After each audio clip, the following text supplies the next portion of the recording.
tes tes tes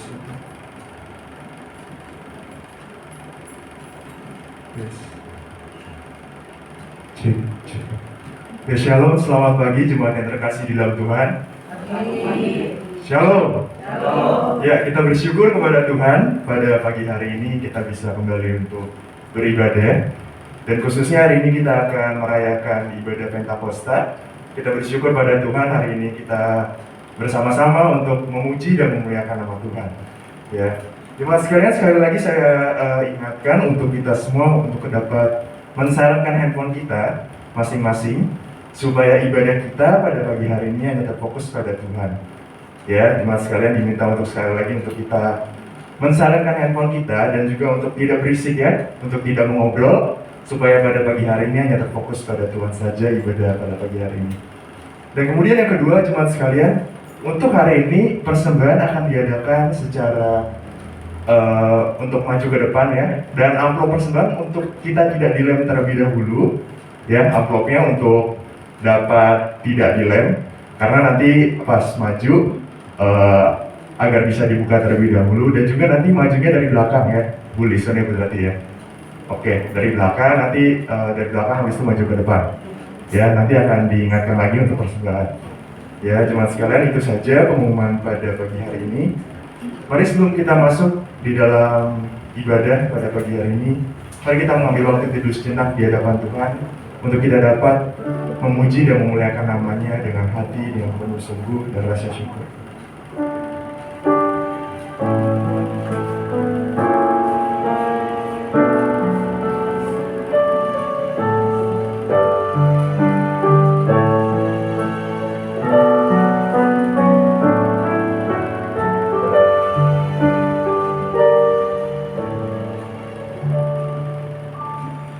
Saya undang untuk bangkit berdiri. Kita akan menyanyikan lagu dari KPTK nomor 140, Kidung Roh Kudus.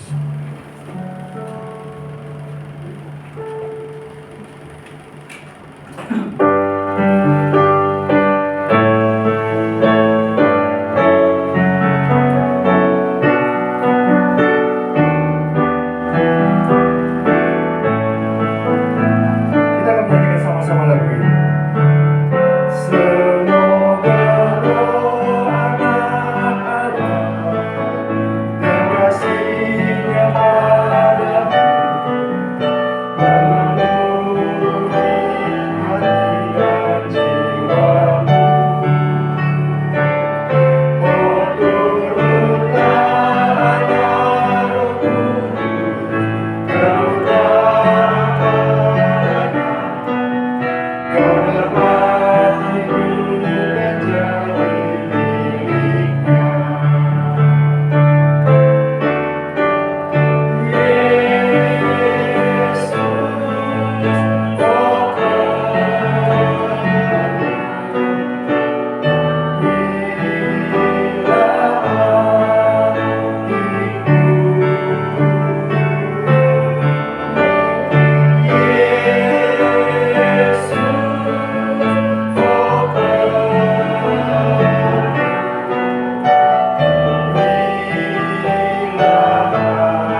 Jemaat sekalian, ibadah ini dilandaskan dengan satu keyakinan bahwa pertolongan kita adalah dalam nama Tuhan yang menjadikan langit dan bumi dan yang tetap setia memelihara ciptaannya untuk selama-lamanya. Amin.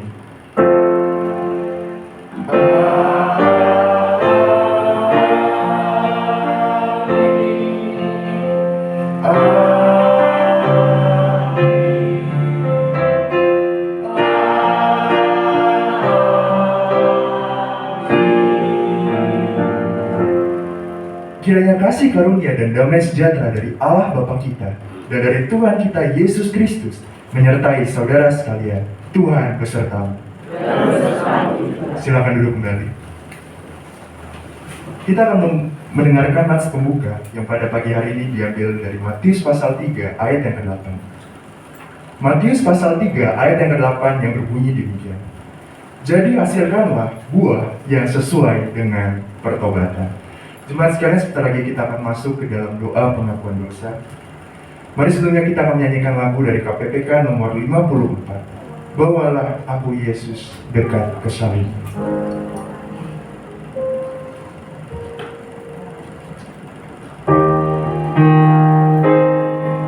Dengan hati yang datang di hadapan Tuhan,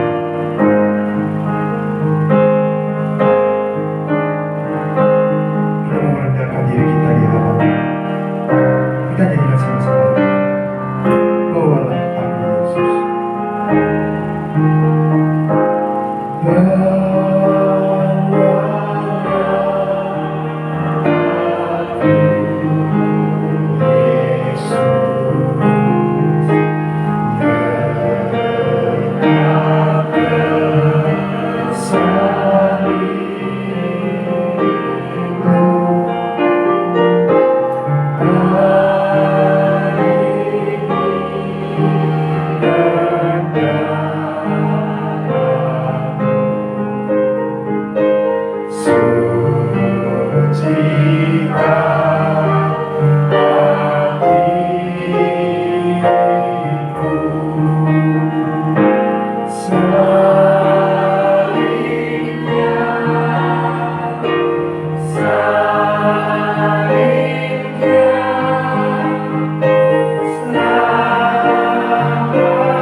salibnya, salibnya,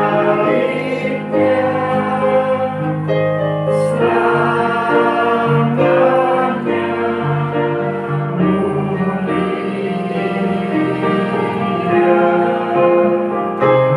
Dosaku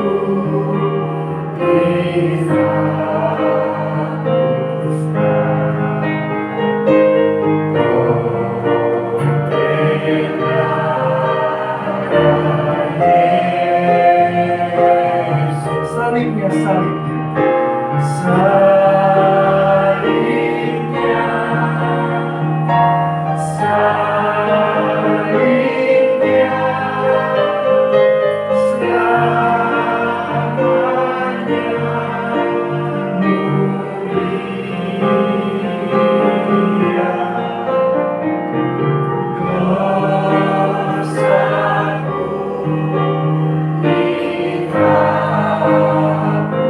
Dosaku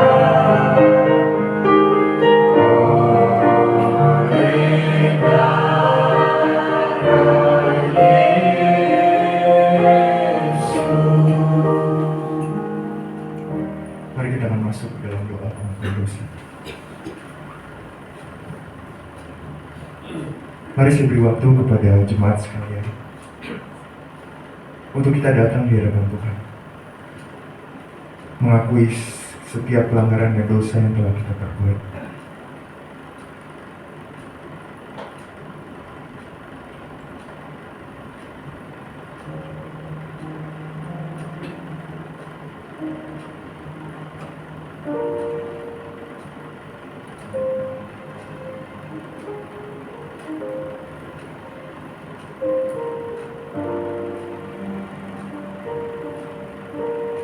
Ya Bapak, kami bersyukur buat kesempatan yang indah yang pada pagi hari ini Engkau telah berikan kepada kami. Khususnya pada pagi hari ini ya Bapak, kami mau merayakan ibadah Pentakosta, memperingati kembali pencurahan Roh Kudus yang telah tercurah dan ada dalam hati kami. Ya Bapak, tapi kami sadar di dalam setiap hidup kami tak pernah henti-hentinya berbuat dosa. Mungkin dosa itu telah tanpa kami sadari telah melukai hati sesama kami. Tutur kata kami, perkataan kami, pikiran kami, dan perbuatan kami ya Bapak, yang telah membuat hatimu terluka dan juga hati sesama kami terluka. Ampuni kami ya Bapak akan segala dosa dan kesalahan kami. Terima kasih atas pengorbanan Kristus yang rela mati tersalib menggantikan kami. Seharusnya kamilah yang layak untuk disalibkan, tetapi Engkau menggantikan kami mati di kayu salib bagi kami ya Bapa.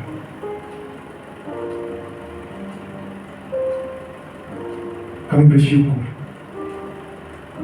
karena hidup kami menjadi milik-Mu dan Engkau menjadi milik kami selama-lamanya. Terima kasih atas pengorbanan-Mu. Terima kasih atas kasih-Mu yang tidak pernah terbatas dalam hidup kami. Hanya di dalam nama Tuhan Yesus kami sudah berdoa dan bersyukur. Amin. Jemaat diundang untuk bangkit berdiri. Kita akan mendengarkan berita anugerah. Berita anugerah pada pagi hari ini diambil dari Yeskiel pasal 33 ayat yang ke-11. Katakanlah kepada mereka, demi Aku yang hidup, demikianlah firman Tuhan Allah. Aku tidak berkenan kepada kematian orang fasik, melainkan Aku berkenan kepada pertobatan orang fasik itu dan kelakuannya, supaya ia hidup. Bertobatlah, bertobatlah dari hidupmu yang jahat itu. Mengapakah kamu akan mati, hai kaum Israel? Demikianlah berita anugerah dari Tuhan. Coba kita berikan salam damai satu kepada yang lain. Baik jemaat sekalian, kita akan menyanyikan lagu dari KPPK nomor 142, Kini Penuhi Hatiku. Dan setelah itu vokal grup Dimas saya persilakan untuk maju.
Silakan duduk kembali jemaat sekalian. Kita akan mendengarkan persembahan pujian dari vokal grup Dimas. Saya persilakan.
Mengasihi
Sebelum mendengarkan firman Tuhan, kita satukan hati di dalam doa. Kami mau belajar setia, kami mau belajar mengasihi-Mu dengan mendengarkan firman-Mu, dan kami merenungkan serta kami melakukannya dalam kehidupan sehari-hari. Pimpin kami melalui firman-Mu sebentar, kami akan renungkan bersama-sama ini, biarlah menjadi panduan dalam hidup kami. Terima kasih Tuhan. Dalam nama Tuhan Yesus kami sudah berdoa. Amin.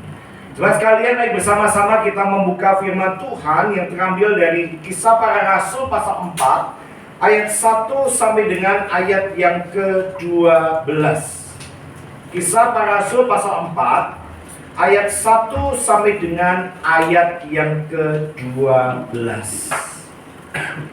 Demikian firman Tuhan. Petrus dan Yohanes di hadapan mahkamah agama. Ketika Petrus dan Yohanes sedang berbicara kepada orang banyak, mereka tiba-tiba didatangi imam-imam dan kepala pengawal bait Allah serta orang-orang Saduki.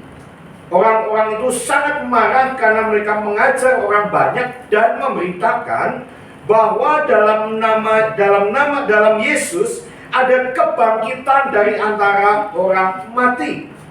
Mereka ditangkap dan diserahkan ke dalam tahanan sampai keesokan harinya karena hari telah malam. Tetapi di antara orang yang mendengar ajaran itu, banyak yang menjadi percaya sehingga jumlah mereka menjadi kira-kira 5.000 orang laki-laki. Pada keesokan harinya, pemimpin-pemimpin Yahudi serta tua-tua dan ahli-ahli Taurat mengadakan sidang di Yerusalem dengan imam besar Hanas dan Kayafas, Yohanes dan Alexander, dan semua orang yang termasuk keturunan imam besar. Lalu Petrus dan Yohanes dihadapkan pada sidang itu dan mulai diperiksa dengan pertanyaan ini. Dengan kuasa manakah atau dalam nama siapakah kamu bertindak demikian itu? Jawab Petrus, penuh dengan Roh Kudus. Hai pemimpin-pemimpin umat dan tua-tua, jika kami sekarang harus diperiksa karena suatu kebajikan pada seorang sakit dan harus menerangkan dan kuasa manakah orang itu disembuhkan, maka ketahuilah oleh kamu sekalian dan oleh seluruh umat Israel bahwa dalam nama Yesus Kristus, orang Nazaret yang telah kamu salibkan, tetapi yang telah dibangkitkan dari antara orang mati, bahwa oleh karena Yesus itulah orang ini berdiri dengan sehat sekarang di depan kamu. Yesus adalah batu yang dibuang oleh tukang-tukang bangunan, yaitu kamu sendiri. Namun ia telah menjadi batu penjuru. Ayat 12, saudara. Dan keselamatan tidak ada dalam siapapun juga selain di dalam Dia. Sebab di bawah kolong langit ini tidak ada nama lain yang diberikan kepada manusia yang olehnya kita dapat diselamatkan. Sampai sebenarnya pembacaan firman Tuhan yang berbahagia adalah kita membaca, merenungkan, dan melakukannya dalam kehidupan sehari-hari. Haleluya.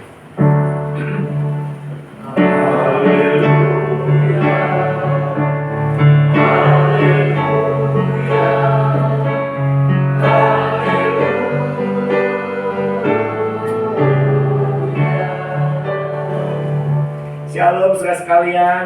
Sungguh bersyukur bisa kembali bersama-sama dengan saudara saya beribadah dan juga menyampaikan kebenaran firman Tuhan. Saudara sekalian, kalender gerejawi ada 5, saudara. Dan hari ini merupakan rangkaian terakhir dari 5 kalender gereja. Saya menyingkatnya dengan NJPKP.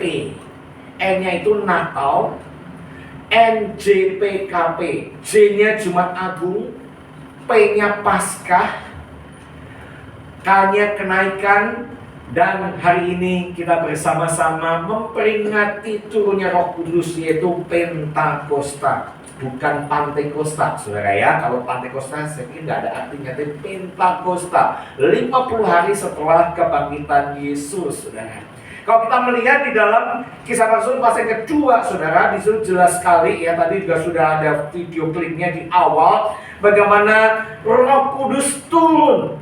Roh Kudus turun seperti lidah-lidah api.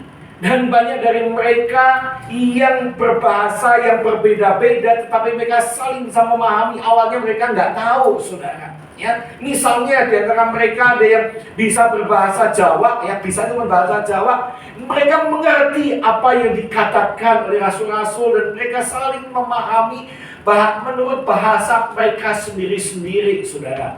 Dan saudara, kalau kita melihat di dalam pasal kedua, pasal ketiga, di situ Tuhan memakai hamba Tuhan yang bernama Petrus, dipakai oleh Tuhan memberitakan anugerah keselamatan. Dan kalau kita melihat Kisah Para Rasul yang kedua, cari hidup Jumat mula-mula, banyak mereka yang percaya kepada Tuhan Yesus.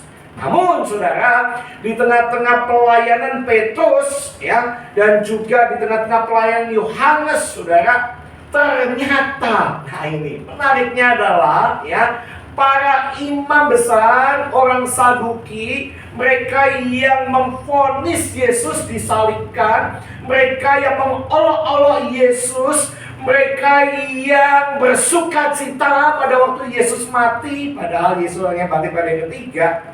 Orang yang sama inilah yang juga menolak apa yang dikatakan oleh Allah, yaitu keselamatan hanya di dalam Yesus Kristus. Kenapa, saudara? Mereka tidak percaya dengan yang namanya kebangkitan orang mati. Nah, saudara, masuk dalam pasal yang keempat yang kita renungkan pada hari ini, ketika para imam-imam orang Saduki mendengarkan Petrus memberitakan tentang kebangkitan Yesus. Saudara, apa yang terjadi? Para pemimpin agama, para tentara bait suci, para imam dan orang Saduki menjadi marah besar. Saudara, mereka marahnya ini bukan sekedar keki, tetapi ini emosi yang sudah tidak tertahankan lagi. Dianggap Khotbahnya Petrus dan Yohanes ini sesat.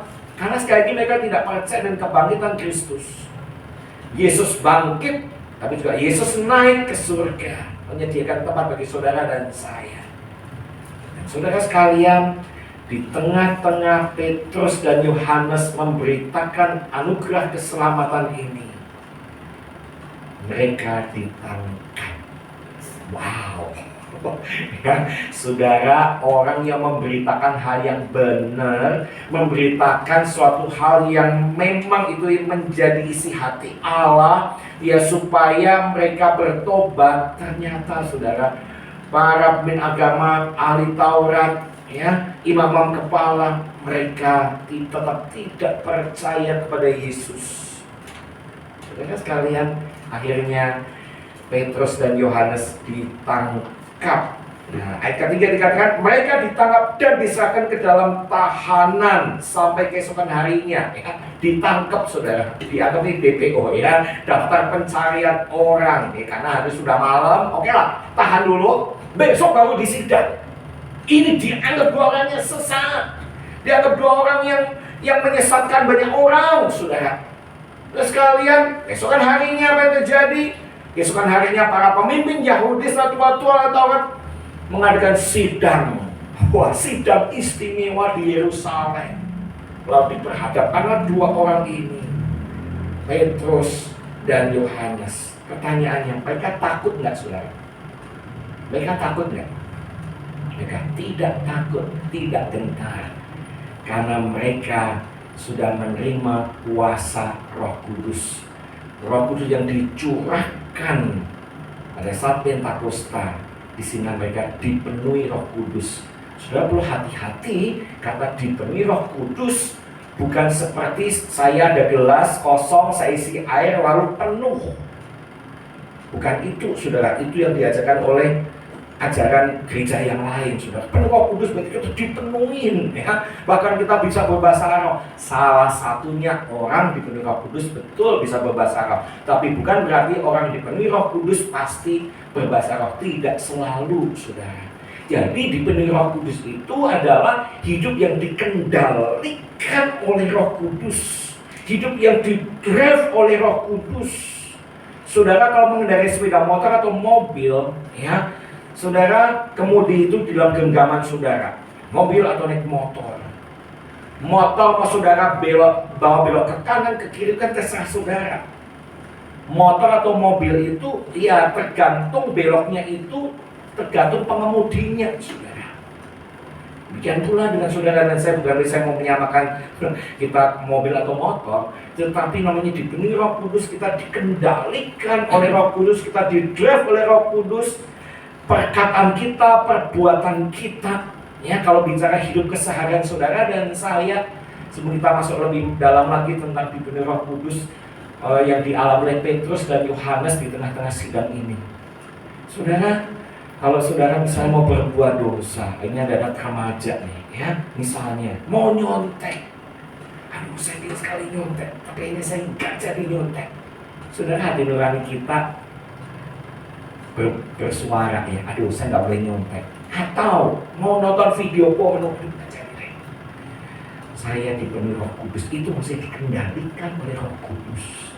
Atau saudara yang dagang, aduh mulai cuan-cuan sedikit, aduh saya nggak lagi deh, karena saya dipenuhi Roh Kudus. Itu saudara, salah satu ciri orang dipenuhi Roh Kudus adalah hidup suci, hidup kudus di hadapan Tuhan. Ya, hal yang sepele lainnya lagi contoh, saudara.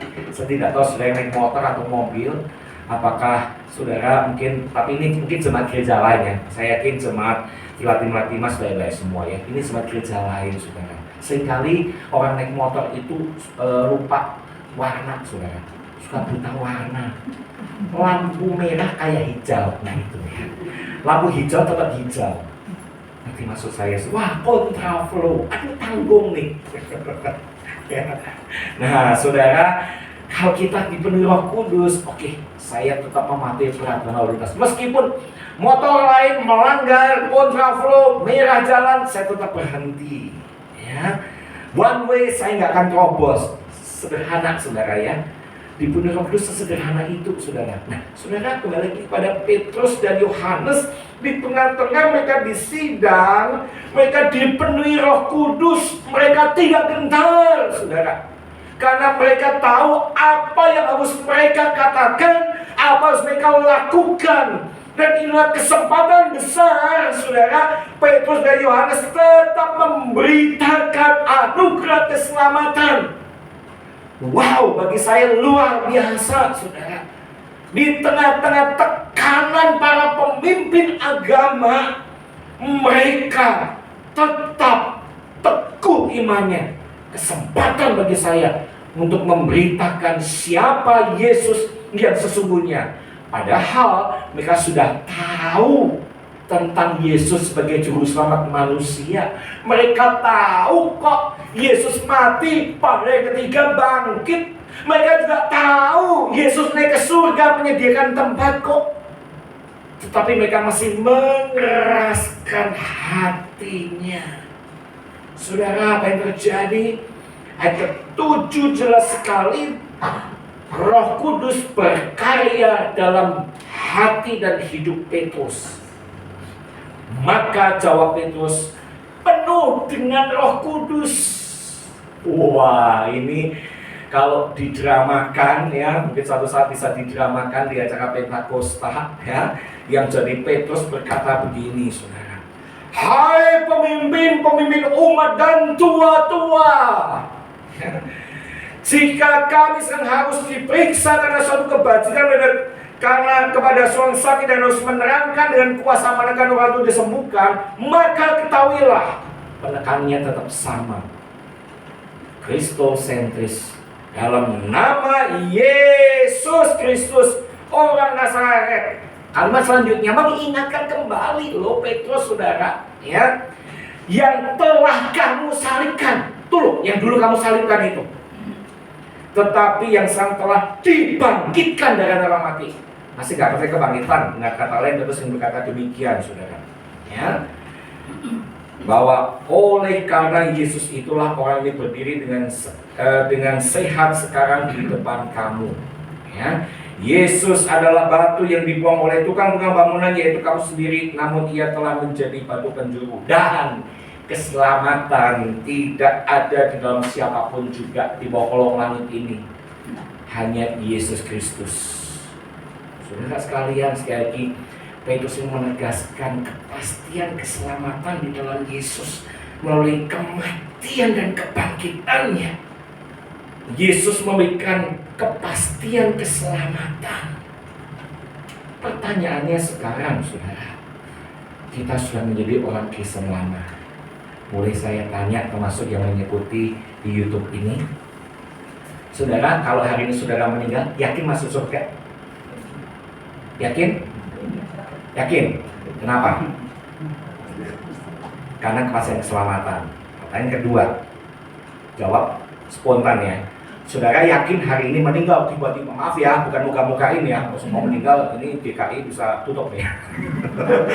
Misalnya gue meninggal, yakin masuk surga kan? Yakin ya? Oke, yakin dulu ya.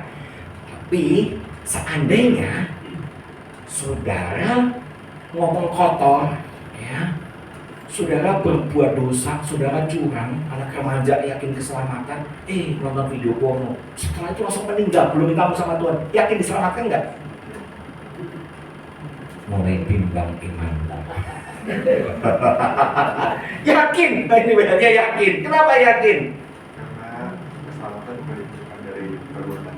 Oke, bukan dari perbuatan ya, tapi dari apa? Pengorbanan Yesus. Kita setuju, saudara ya, bahwa kita diselamatkan bukan karena perbuatan baik ya. Perbuatan baik tidak menyelamatkan kita, saudara. Nah, balik lagi nih pertanyaan saya. Yang nggak yakin boleh angkat, bukan angkat kaki ya. Jangan, saudara, kadang kita nggak yakin ya. BL boleh kesini. Saya ingin make sure ya. Siapa namanya? Maris ya. Ini HP milik saya. Kamu coba rebut. Berhak nggak? Siapa namanya? Morris, berhak nggak ngerebut HP saya, saudara? Kenapa? Ini milik saya. Oke, silakan dulu. Ini milik saya, saudara. Saya beli cash loh. Benar, milik saya ini. Masih ada dosnya, masih ada emailnya, nomornya masih ada semua nih. Notanya juga masih ada loh. Ada buktinya loh, ini milik saya loh. Morris nggak berhak merebut HP saya karena milik saya. Saya beli dengan cash. Saudara dan saya dibeli dengan darah yang mahal, cash, dengan darah Yesus, saudara. Waktu kita diselamatkan, kita sudah menjadi milik Tuhan. Tidak ada satupun yang bisa merebut kita dari tangan Tuhan. Yohanes pasal 10 ayat 28, 9, 29 jelas sekali saudara bahwa kita itu milik Yesus. Tidak ada satupun yang bisa merebut kita dari tangan Tuhan. Hanya ada satu dosa yang nggak bisa diampuni, dosa betul, menghujat Roh Kudus, saudara. Kalaupun saudara masih ragu, mari saudara, yakinilah kita sudah ditebus dengan darah yang mahal, ya. Nggak salah majelis meminta beliau ini menjadi WL, yakin keselamatan. Waduh, kalau nggak yakin, waduh, bingung juga ya. Tapi belum yakin ya. Nah, saudara sekalian, para tua-tua, para pemimpin agama, pikirannya dibukanya selebar-lebarnya, meskipun tidak mudah bagi mereka. Nah, pertanyaannya sekarang, loh kenapa para tua-tua kok masih tidak percaya Yesus Kristus sebagai selamat pribadi mereka? Bukankah Yesus berkuasa, ya? Yesus berkuasa, mati, bangkit, ya, mengalahkan maut. Tapi kenapa banyak yang belum percaya, termasuk saudara? Mungkin saudara pernah menginjili orang belum percaya Tuhan. Cukup lama, saudara. Termasuk papa mama mertua saya nih ya, satu kampung yang di Bulilik nih. Saudara, apa mau percaya Tuhan? Mau, ya. Waktu anak saya lahiran, hampir 6 bulan mama mertua saya tinggal sama kami, ya. Ma, mau percaya Yesus? Mau, ya. Mau ke gereja? Mau, saya bawa ke gereja, saudara. Berapa bulan ke gereja? Mau, saya itu balik lagi, ya. Masih pegang hiup, saudara. Saudara, kadang kita merasa bahwa kita memberitakan Injil karena dia diselamatkan. Kadang kita sampai stres ya, nginjilin orang kok gak percaya Tuhan nih. Udah bertahun-tahun. Saudara sekalian, satu kali seorang ibu selama 35 tahun mendoakan suaminya supaya percaya Tuhan. Setahun, 2 tahun, 3 tahun. Di usia pernikahan yang ke-33 tahun masih gak percaya Tuhan. Bagaimana saudara? Nggak percaya Tuhan. Kalau ibu-ibu di posisi ibu ini gimana coba?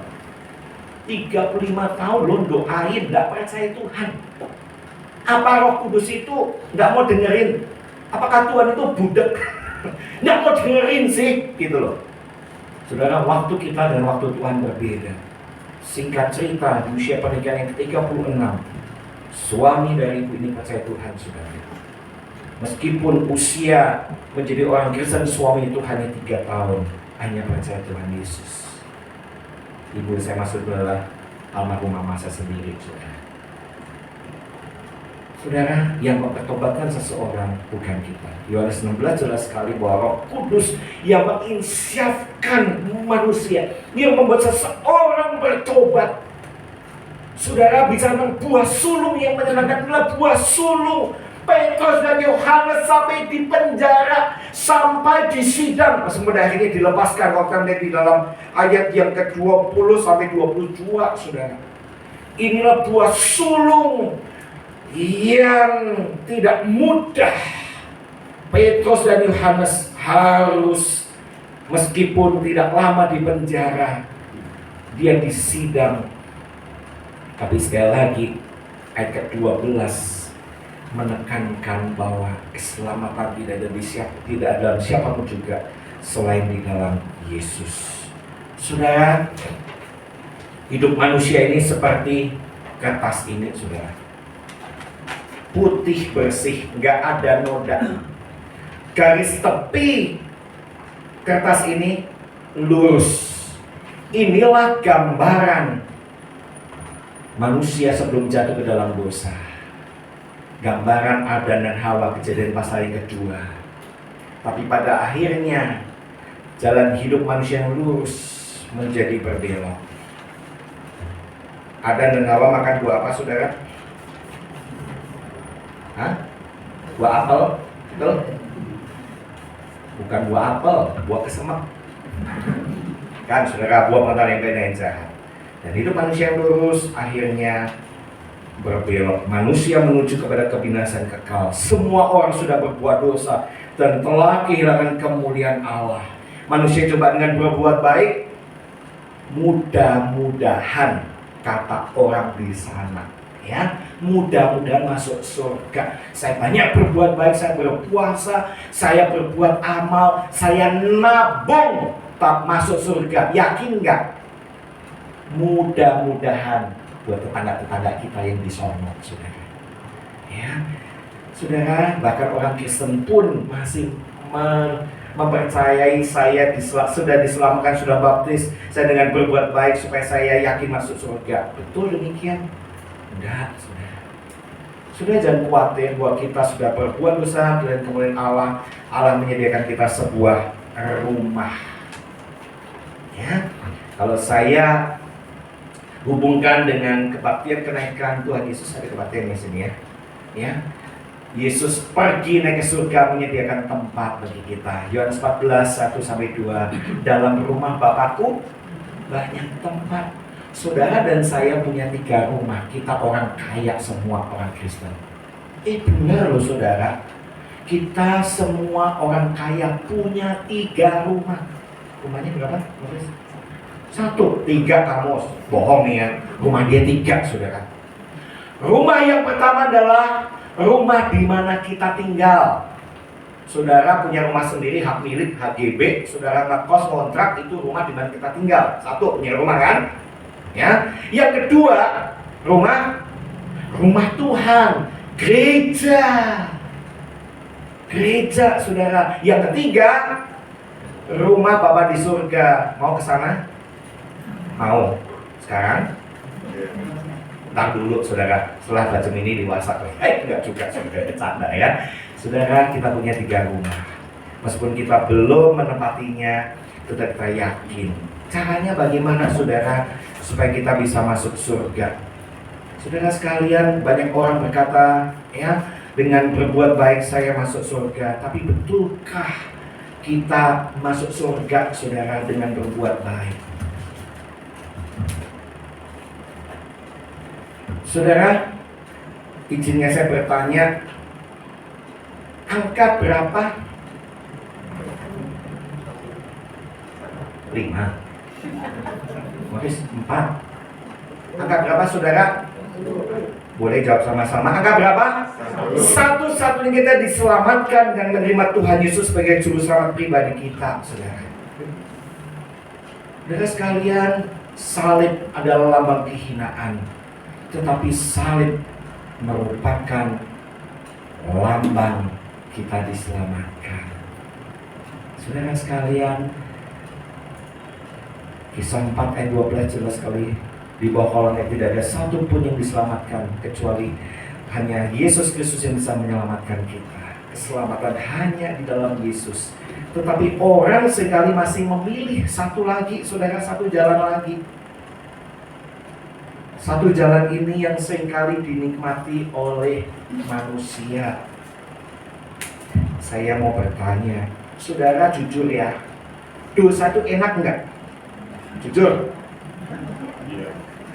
Hah? Malu-malu nih ya. Enak enggak dosa? Ini anak remaja betul ya? Nyontek itu enak enggak? Yang benar. Nyontek enak enggak?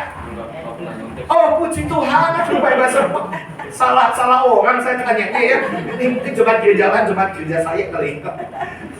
Ya. Nah, saudara, jujur, dosa itu enak. Dosa itu nikmat, saudara. Tetapi membawa kepada kehancuran. Ya, mungkin saudara yang ikut di YouTube nggak kelihatan, nggak apa-apa ya. Saudara, orang seringkali masih memilih ini, saudara. Maaf ya. Orang masih memilih ini, jalan inilah yang dipilih oleh orang, saudara. Saudara, ini membentuk satu kata. Aduh, masih. Membentuk satu kata, saudara. Yang di belakang nggak kelihatan nggak apa-apa ya. Membentuk satu kata. Waduh, ini. Nah. Morris boleh baca ini apa, Morris?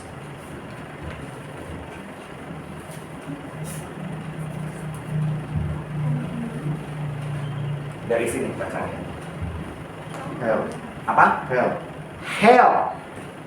Hell itu artinya neraka, kebinasan kekal. Oke, saya bereskan lagi ya, kan mau buat persembahan, saudara. Ini membentuk kata hell. Hanya ada dua pilihan dalam hidup manusia. Saudara yakin diselamatkan? Oke. Tetapi mari kita belajar untuk memproklamirkan Yesus Kristus dalam kehidupan kita. Saudara, ada lagu NKB, saya lupa NKB berapa, itu mengatakan bahwa hidup kita itu seperti kitab yang terbuka yang dibaca semua orang. Hidup kita seperti kitab yang dibaca semua orang. Oh iya, kepencet ya.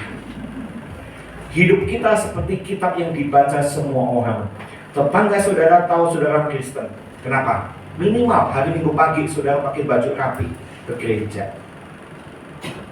Teman kantor, teman sekolah, teman kuliah, saudara ke pasar ketemu orang, tahu saudara orang Kristen. Hidup kita yang dibaca semua orang. Saudara mungkin masih takut, gimana saya PI, saya sulit memberitakan Injil. Saudara, penginjilan yang paling efektif selain dengan kata-kata adalah dengan perbuatan kita. Apa jadinya maafkan? Suami istri tiap hari bertengkar, kedengaran tetangga yang belum percaya Tuhan, atau saya hidup dengan mertua, saya hidup dengan menantu yang belum percaya Tuhan. Loh, minggu ke gereja, tapi seringkali bertengkar, kata-katanya kasar. Bahkan maaf loh saudara, dalam rumah tangga pun kalau bertengkar, penghuni taman safari keluar semua. Saudara, yuk melalui buah sulung Petrus dan Yohanes, kita tidak seperti mereka ditangkap, kita di sidang, tetapi Injil itulah yang kita bawa. Semangat Pentakosta memang semangat kita dipenuhi Roh Kudus, tetapi tujuannya adalah cuma satu, memberitakan Injil. Saudara, memberitakan Injil bukan sebuah pilihan, tetapi keharusan. Saudara, misi adalah isi hatinya Allah. Saya pernah 4 tahun pegang misi di satu gereja di Kartini. Wow, saudara, misi penginjilan itu luas sekali. Gak cuma kita mission trip, gak kita cuma melakukan penginjilan di sana sini, tetapi hidup kita ini seperti kitab yang terbuka yang dibaca semua orang. Berdampak gak hidup kita? Biarlah firman Tuhan ini menegur dan mengingatkan kita. Amin. Mari kita masuk dalam doa. Kita masuk dalam doa siapa? Tuhan, kami bersyukur untuk firman-Mu pada pagi ini yang mengingatkan kami bagaimana seharusnya kami hidup di dalam takut akan Tuhan. Hidup untuk menyenangkan hati Tuhan melalui kami memberitakan Injil dengan cara tidak hanya kami mengajak mereka untuk percaya pada Tuhan Yesus, tetapi kehidupan kami adalah kitab yang terbuka yang dibaca semua orang. Itulah penginjilan kami dengan memiliki kesaksian hidup yang baik. Bapa dalam surga, kami bersehati berdoa untuk GKI Banten Villa Melati Mas ini. Mari Tuhan memimpin semua rencana-rencana program pelayanan sampai dengan akhir tahun. Kiranya Tuhan yang memimpin, Tuhan memberkati baik diaken, penatua, pendeta Suto dengan semu, dan rekan-rekan hamba Tuhan yang lain, Pak Luki dan dengan aktivis yang lain. Mari Tuhan tolong berikan pada kami kekuatan untuk kami memberitakan anugerah keselamatan di tengah-tengah daerah Villa Melati Mas ini ya Tuhan. Kami serahkan juga ya Tuhan Bersahabat dengan Ibu Dorcas yang saat ini sedang sakit dirawat di rumah sakit IMC. Mari Tuhan melawat Ibu Dorcas yang setia melayani, yang setia beribadah pada Tuhan. Tuhan akan menjamah dia melalui obat-obatan, melalui dokter, melalui makanan vitamin. Tuhan akan sembuhkan, pulihkan sehingga boleh bersama-sama kembali melayani dan beribadah di tempat ini.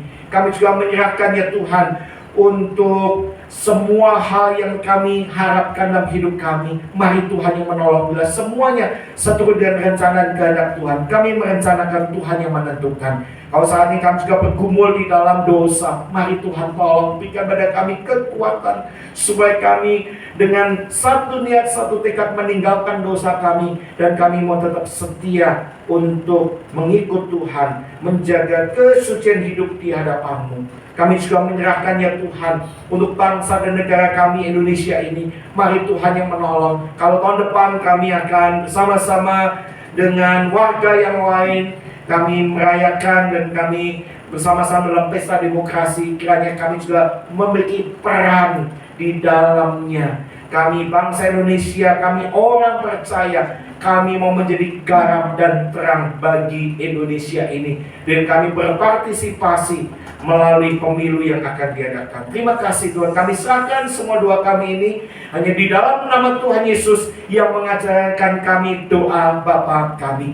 Bapa kami yang di surga, dikuduskanlah nama-Mu, datanglah kerajaan-Mu, jadilah kehendak-Mu di bumi seperti di surga.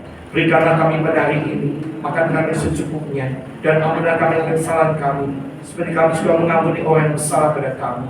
Dan jangan bawa kami dalam pencobaan, tapi lepaskanlah kami dari yang jahat, karena Engkau yang memiliki kerajaan dan kuasa dan kemuliaan sampai selama-lamanya. Amin.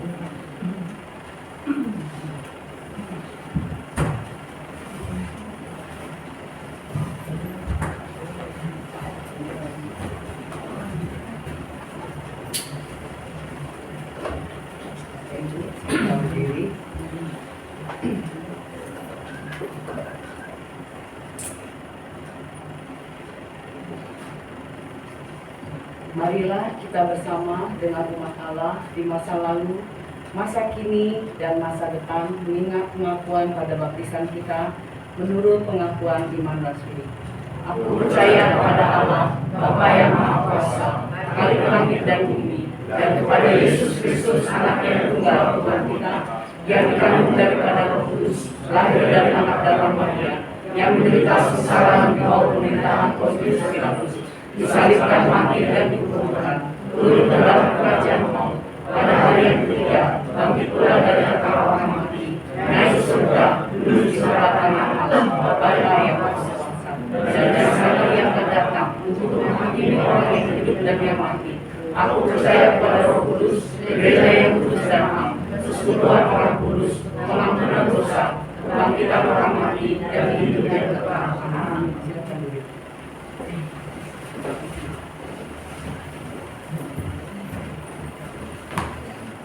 Puji Tuhan, kita telah mendengarkan firman Tuhan yang telah disampaikan oleh Guru Injil Daniel Daso. Terima kasih buat Pak Daniel. Jemaat sekalian, tiba saatnya kita akan memberikan persembahan yang terbaik bagi Tuhan. Dan persembahan pada pagi hari ini diambil dari Markus pasal ke-12 ayat 43 sampai 44. Lalu datanglah seorang janda yang miskin, dan ia memasukkan 2 peser, yaitu 1 duit. Maka dipanggilnya murid-muridnya dan berkata kepada mereka, Aku berkata kepadamu, sesungguhnya janda miskin ini memberi lebih banyak daripada semua orang yang memasukkan uang ke dalam peti persembahan. Jemaat sekalian, sekali lagi saya ingatkan untuk nanti persembahan bisa dari belakang ya, dari belakang maju ke depan, dan juga amplopnya sekali lagi tolong jangan dilem dulu, ya.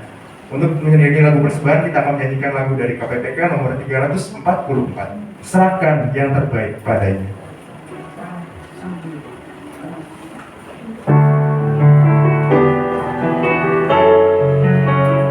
Yang dipimpin oleh majelis panggung pendamping.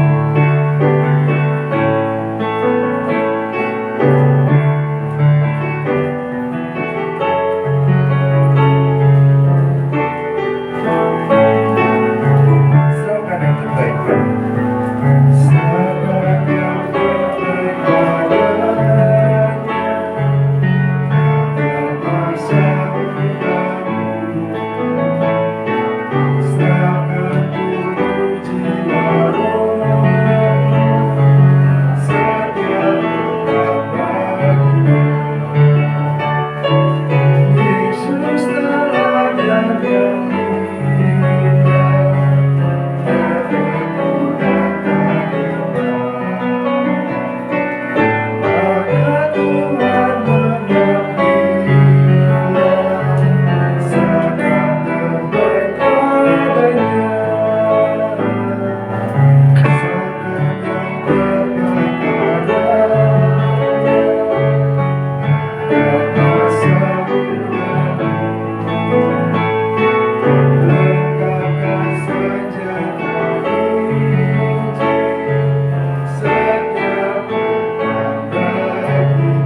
kita akan berdoa persembahan. Mari kita berdoa. Ya Bapak, kami bersyukur buat hari ini kami bisa dapat kembali untuk beribadah. Dan kami bersyukur ya Bapak, pada kesempatan ini kami dapat memberikan persembahan. Kiranya Engkau yang menolong dan juga persembahan ini dapat dipakai untuk memperluas kerajaan-Mu melalui gereja kami di tempat ini. Terima kasih ya Bapak, kami mau serahkan persembahan ini ke dalam tangan-Mu supaya persembahan ini bisa menjadi suatu persembahan yang harum, yang menyenangkan hati Tuhan. Hanya dalam nama Tuhan Yesus kami sudah berucap syukur. Haleluya. Amin. Sebentar lagi kita akan mengakhiri ibadah pada pagi hari ini. Kita akan menyanyikan lagu Api Roh Suci Bakar Hatiku. Dan setelah itu pengutusan berkat akan disampaikan oleh Guru Injil Anggani Daniel Darso.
Arahkanlah hatimu kepada Tuhan.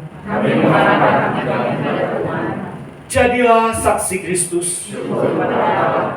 Terpujilah Tuhan. Dan terimalah berkat darinya. Anugerah Tuhan Yesus Kristus dan kasih Allah dan persekutuan Roh Kudus beserta saudara sekalian. Amin.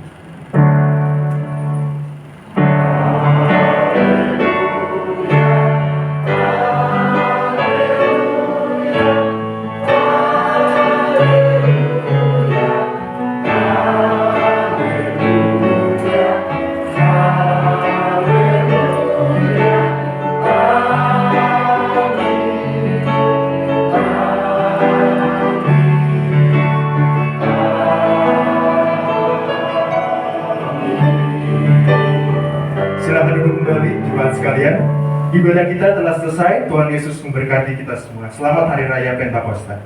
Tuhan memberkati.